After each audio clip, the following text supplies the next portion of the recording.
தீவிரவாதத்தை கட்டுக்குள் வைக்கும் ஸ்பெஷல் எஸ்-80ஸ் பிரிவில் அண்டர்கவர் அதிகாரியாக இருக்கிறார் காந்தி. விஜய் மிஷன் ஒன்றின் போது தன் 5 வயது மகன் ஜீவனை இழந்துவிட்டதாக நினைத்து காந்தி உடைந்து போயிருக்க பல வருடங்கள் கழித்து மீண்டும் ஜீவனை இதுவும் விஜய்தான் எதிர்பாராத இடம் ஒன்றில் சந்திக்கிறார். இப்படி இணையும் தளபதியும் இளைய தளபதியும் என்ன செய்தார்கள், இவற்றுக்கெல்லாம் பின்னணியிலிருந்த விஷயங்கள் என்னென்ன என்பதே the greatest of all time படத்தின் ஒன்லைன். இரு வேறு தோற்றங்களில் விஜய். இதற்கு முன்பே பிகில் படத்தில் அப்பா மகன் வேடத்தில் நடித்துவிட்டாலும் இது அவருக்கு வேறொரு களம். கலாட்டாவான எஸ்-80ஸ் ஏஜென்ட் மற்றும் கணவர், உடைந்து போன தந்தை, துள்ளல் மகன் என ஒரே படத்தில் பல்வேறு பரிமாணங்கள். இதில் காந்தி நாம் ஏற்கனவே பழக்கப்பட்ட விஜய்தான். ஆனால் மகன் ஜீவனாக எந்த ஒரு கட்டுப்பாடுகளையும் வைத்துக் கொள்ளாமல் இறங்கியடித்திருக்கிறார். உடல்மொழி, சின்ன சின்ன மேனரிசங்கள், நக்கல் என மொத்தமாக அந்த கதாபாத்திரத்தில் நாம் இதுவரை பார்க்காத விஜயை கண்முன் நிறுத்துகிறார்.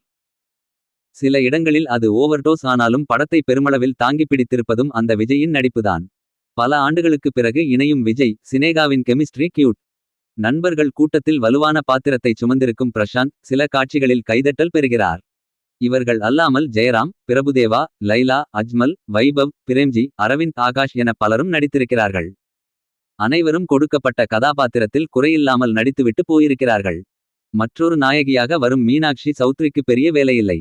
இரண்டாம் பாதியின் பரபரப்பை தணிக்க யோகி பாபுவின் காமெடி ஒன்லைனர்கள் உதவுகின்றன. முக்கிய வில்லனாக மோகன் சுவாரஸ்ய தேர்வு என்றாலும் போதிய மிரட்சியை ஏற்படுத்தவில்லை. எஸ்-80ஸ் குழுவின் மிஷனிலிருந்து தொடங்குகிறது படம்.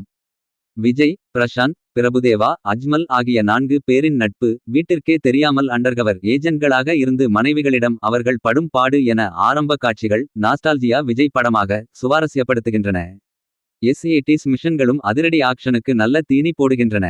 ஆனால் அந்த மிஷன்களில் இவர்கள் என்ன செய்கிறார்கள் என்பதில் போதிய தெளிவில்லை. என்ன மேட்ஸ், என்ன டீமு நே தெரியாமல் நாமும் அவர்கள் செய்யும் சாகசங்களை கொஞ்சம் தொலைவிலிருந்தே வேடிக்கை பார்க்க வேண்டியதாக இருப்பது மைனஸ். பல நாடுகள் சுற்றும் கதையை அதற்கான அழகியலும் பிரமாண்டமும் குறையாமல் காட்சிப்படுத்தியிருக்கிறது சித்தார்த் நுனியின் கேமரா.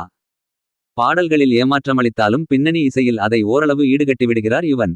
படத்தின் தரத்தை இன்னும் ஒரு படி மேலே உயர்த்தியிருக்கிறது ராஜீவனின் கலை இயக்கம். முக்கிய காட்சிகளில் எடிட்டர் வெங்கட் ராஜனின் கட்ஸ் சிறப்பு. ஆனால் அவ்வப்போது திரைக்கதை தேங்கி நிற்கும் இடங்களில் இன்னும் ஸ்ட்ரிக்டாக கத்திரியை அவர் பயன்படுத்தியிருக்க வேண்டும். பெரும் விமர்சனத்துக்குள்ளான இளைய விஜயின் ஏஜிங் காட்சிகள் படத்தில் சிறப்பாகவே வந்திருக்கின்றன.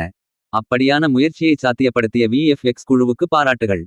ஆனால் அதே நேர்த்தி விஜயகாந்த் கேமியோவிலும் பதின்பருவ விஜய் கதாபாத்திரத்திலும் கைகூடி வரவில்லை. சில கிரீன் ஸ்கிரீன் ப்ளூமேட் காட்சிகளும் பிசிறு தட்டுகின்றன. இரண்டாம் பாதி முழுவதும் ஹீரோவுக்கும் வில்லனுக்குமான மோதலும் துரத்தலும்தான். அதை இன்னும் கூடுதல் சுவாரஸ்யத்துடன் எழுத தவறியிருக்கிறது வெங்கட் பிரபு, எழிலரசு, குணசேகரன் கூட்டணி. நெருக்கமானவர்களை கடத்துவது, அதை வைத்து மிரட்டுவது என 80s 90s படங்கள் கணக்காக ஒரே மாதிரியாக நகர்கிறது திரைக்கதை.